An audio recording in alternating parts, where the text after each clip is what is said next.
Hey there everyone, hope you're doing fine. My name is Rohan and welcome to this Git and GitHub complete guide. Today we are going to explore a very interesting topic, that is commit IDs and how it is generated. So we are talking about this commit IDs actually that are generated when we commit anything, and you can pretty much find that every commit ID are unique. No commit ID can be same. So we are gonna look at how these commit IDs are generated and how it are used to maintain integrity in our Git environment. So I'll close up this and we'll move forward with our slides. So we are gonna tackle this head in the next slide. We are gonna tackle this SHA1 first. So let me take you to an example that when we started we didn't have any of the commit.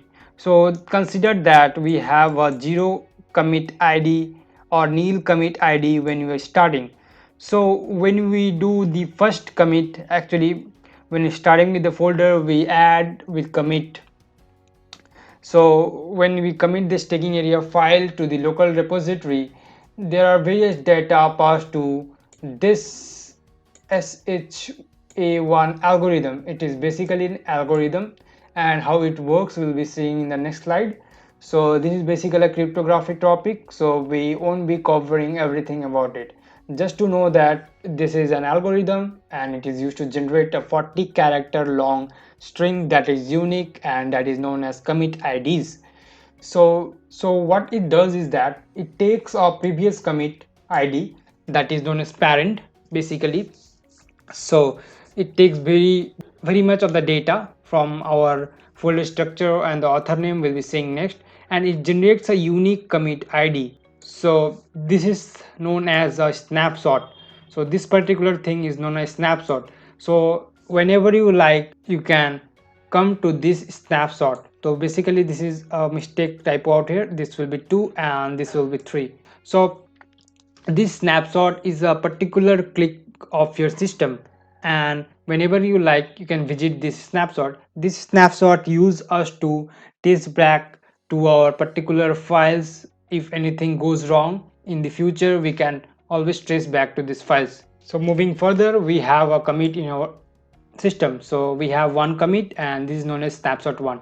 So now we have a parent commit id, that is previous commit id. So this is the way that Git maintains integrity and takes up the previous commit and generates a new commit. So if you want to put a commit out here in between and push that commit in between and take this commit id and generate a new commit id, and you get that this commit id is not matching with the new commit id, rather it is matching with the previous commit id. So basically the middle one, that new commit id is generated, that is invalid, that is like not valid in our system. So basically it is the way that it maintains integrity. So again, we commit anything, it takes the parent, that is the previous commit, we take various data that we'll be seeing in the next slide, it generates a new commit id, and it is snapshot 2, that is other commit id that we saw when you did git log. There were 4 different commits, so there were 4 different snapshot of the system. So basically commit ids are a snapshot of system. Again, this commit id is taken out here and various data and generated a new commit id. So this is third snapshot or system. So this is the way that commit id is tracked. So let's move forward and see. So we'll be looking this SHA1 algorithm. So we'll be talking about this data out here. So this data consists of this particular things and many more. So I have mentioned various property of this commit IDs. So it is a 40 character long. We have seen while doing git log, it maintains the data integrity. We have seen in the previous slide that if you try to insert any false commit in between, it will be not possible. So we'll be seeing that how it is unique. So once we put everything in this SHA1 algorithm, it gives a commit ID. That is pretty much clear. Then we have, suppose we are having an author, we have a date, and we have a folder status, we have the timestamp. So if we put up anything new here, and that is basically if we change anything, the folder structure, it is tracked by our Git. So it is unique in the sense that there will be always a different timestamp that will be needed when we are committing anything. So whenever we are changing a folder, even we are putting a dot or when we are putting a white space, then this folder status changes with internally with eventually change this commit id. So even a minimal change, that it a dot or white space or anything we have, it results in a change of this commit id.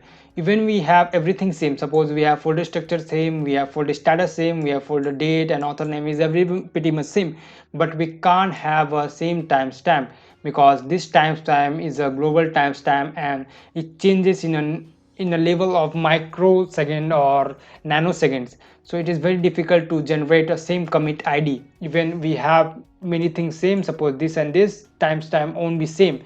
So this SHA-1 algorithm always generates a unique id, so that is used to maintain a good commit structure and track changes in our commit folder.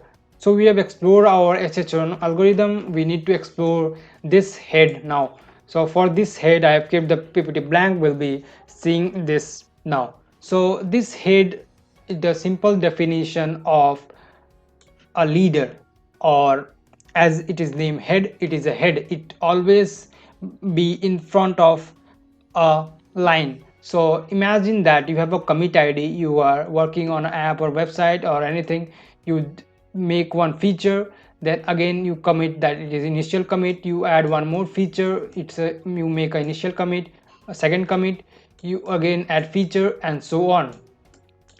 So this basically what this head does, it point to the beginning, it's point to the ending of the commit actually. So if when you were in initial commit it will be here, then again for second commit it will be here, and for the last commit the head will be pointing out here. So in the simpler terms, it is a head will be pointing to the latest commit made in a current branch. So you can listen it once again, that is the head is a pointer pointing to the latest commit made in the current branch. So this is the case for particular branch. So even we have two different branches suppose, and where you are making changes,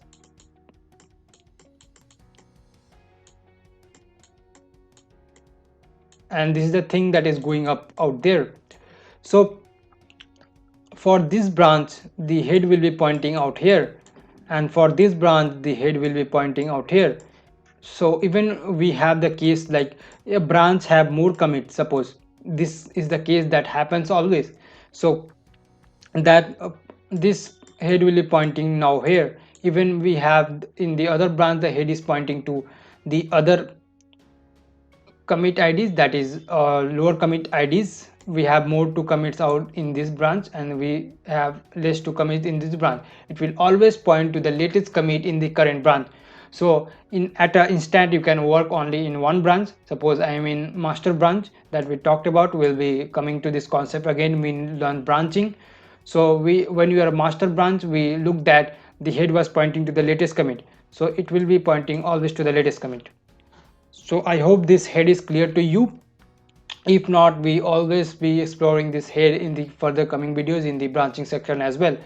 So that's it for this video. I hope it is clear. Do like this video and keep hitting the subscribe button. I'll see you in the next video. Thank you.